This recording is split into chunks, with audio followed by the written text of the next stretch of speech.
welcome back. So I've talked before on this channel about my own personal bias against young adult books. Not that I don't think that it's a great genre. I think it's really important to get teenagers into reading with relatable books, and I have no problem with adults reading YA. If anything, I'm jealous of you for being able to enjoy young adult books. I'm always enticed by them. Lately they have such beautiful covers in the last 5 or 10 years, and I've picked up a lot of young adult books and I'm almost always disappointed by them, and that's for a couple of reasons. One, I never read young adult books when I was the target audience.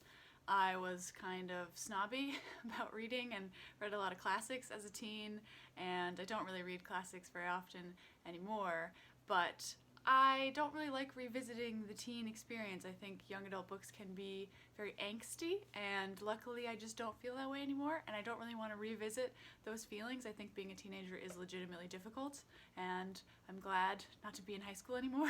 And I tend to read a lot of realistic books, but in the context of realistic young adult fiction, there's just kind of a lot of angst, and I don't love it. The other problem that I end up having with a lot of young adult books has to do with dialogue and capturing a teenager's perspective. So obviously most young adult books are written by people who aren't young adults, who are not teenagers. They're in their 30s, 40s, 50s, 60s, and they're trying to write from the perspective of teenagers. They're trying to capture the way that teenagers speak, and obviously that's really different depending on where you live and your culture and things like that. But I just think a lot of these books get it really wrong, and it's very cringy to read an adult trying to sound like a kid, right? But I've had a streak of good luck, and I wanted to talk about the young adult books I've read recently that I liked and offer suggestions, especially to those of you who maybe have the same problems with young adult books that I have. So my very favorite YA books of all time are the Wayward Children series by Seanan McGuire. The first book, Every Heart a Doorway, is by far my favorite, but I have read them all and I've enjoyed them all. So the star rating ranges from like 3 stars to 5 stars, but they're all at least pretty good. This is a fantasy series, but all of the books are really short, which is very rare for a fantasy series and something that I really like. The basic concept of this series is that it's about teenagers who find doors to other worlds, which is not a very original concept, but the cool and original part is that the series opens with these kids having been kicked out of those worlds. So there are many different worlds within this fantasy reality.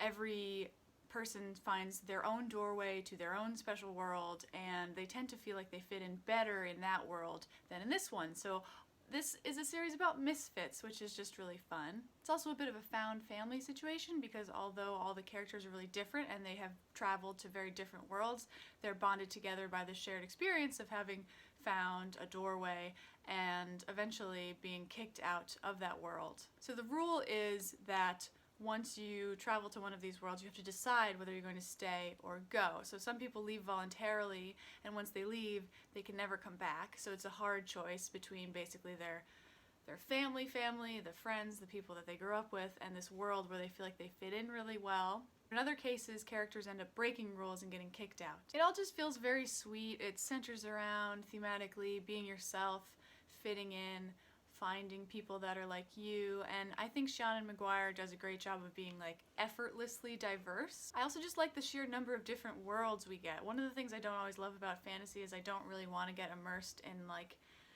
500, 600, 700 page books that have intricate world building for this one world. There are all these different worlds in the Wayward Children series. There are these high logic worlds and high nonsense worlds, and this leads to great characterization because you have people from the high nonsense worlds who speak in riddles and wear bright crazy colors, and then you have people from the high logic worlds who are more serious and things like that. And then there are kids from the more dark vampiric worlds who are more like emo and into blood. It's just fun. I can't recommend it enough. I would like to maybe someday do a full review of all the books in the series because I would really like to reread them and I'd really like to own them. They're also very beautiful. They have very nice covers and they look very pretty all together on a shelf. So someday I would like to buy them all. The next book on the list is The Raven Boys by Maggie Stiefvater. I didn't finish this series. This is also a series, a fantasy series. I would give the first book 3 stars. I liked it, but I didn't like it enough to keep going. I thought it started really strong, but I actually didn't love the ending. But a lot of people like this book and these series, so I thought I would keep it on the list. The setup of the book is really cool. So the main character comes from this magical family of magical women, and she can't do magic, but she amplifies magic by being around. They can do their magic better, and so she's kind of sad that she can't do magic, and I thought that was a really cool setup. There's also this really cool, I felt very fairy tale-esque scenario where one of the magical women in her family has predicted that she is going to kill the first person she falls in love with, which is obviously very interesting and makes you keep reading. Ultimately, I didn't love the main quest that the main character goes on, which kind of defeats the purpose of the whole book. That's like the main plot line.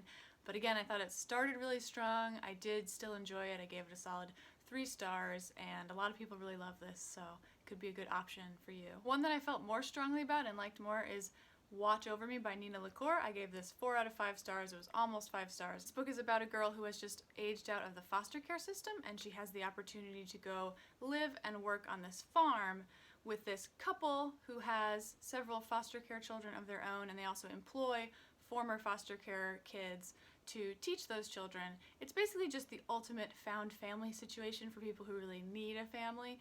And also there's ghosts, so that's fun. I felt like it was really heartwarming, and it's also a very fast-paced short read, and even though it deals with a lot of trauma, it's very cozy in the way that it does that. Another YA book I read recently was Wilder Girls by Rory Power. This is a queer horror book, and it really hit the right spot for me in terms of, like, it has light body horror, but I can be pretty squeamish and it didn't bother me. So if you're not crazy about really gory stuff but you like light horror, I would call this light horror. It's about a group of girls at an all-girls boarding school who have contracted a virus, maybe not the best read for right now, but it's a very mysterious virus, and they are now cut off from the rest of the world in a quarantine, and food is running out. It's very harsh.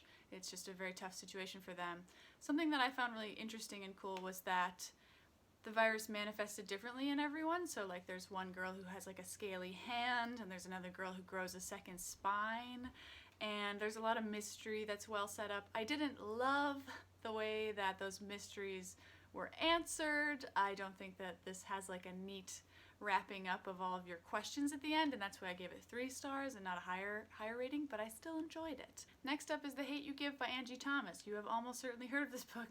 It's done really well. They made a movie out of it. I gave it 4 stars, just shy of 5 stars. Again, probably just because of my YA bias. These are just never really like my favorite books.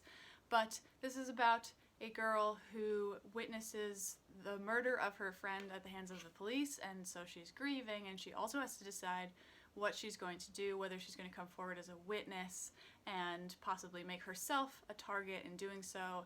And it's just a really beautifully written book. It definitely didn't have any of the problems I was talking about. I think it captured teen perspective and teen speak really well. I mean, I'm not a teenager. I could be wrong. But it definitely didn't ever feel cringy to me. I gave it 4 stars, but I think it's pretty objectively a 5-star book. Next up is another realistic YA book, Girl Made of Stars by Ashley Herring Blake. This is about a girl whose best friend accuses her twin brother, who she's very close to, of sexual assault. So she has to deal with this, and her family ends up really taking her brother's side, and it's tough, but it's an important read. The main character is also bi, and she's dating someone who's in the process of coming out as non-binary, and I thought that was all handled very well, and it was cute, and it was nice to read that. At times I felt like the writing style was a little cheesy, a little overwritten. There was a lot of metaphorical stuff about stars, and I didn't love the writing style, but I still gave it a solid 3 stars. Finally, we have Radio Silence by Alice Oseman. This was actually my lowest. We're not ending strong, we're ending weak. I think I would realistically give this like 2.5 stars, but I would still recommend it. It's about a girl who's obsessed with this podcast called Universe City, and she's contacted to make some art for Universe City, and she is super excited about that, and eventually she becomes friends with the creator, which is just a wild coincidence. Like, that's not how they meet or anything. They just happen to meet and become friends, and then she finds out that he's the creator of her favorite podcast. And it's also about realizing that maybe college isn't for you, and there's an abusive mother character who I think was written extremely well. That was really sad and hard to read, but very, very well written. So if you like realistic YA, you will probably like this. I don't like realistic YA usually, and I still thought it was pretty good. There's also a friendship between a boy and a girl with no hint of romance, which is always nice to see, and some asexual representation, which is also always nice to see, and I thought that was well done. So there you have it. Those are my lukewarm recommendations for YA books I liked, or at least didn't hate.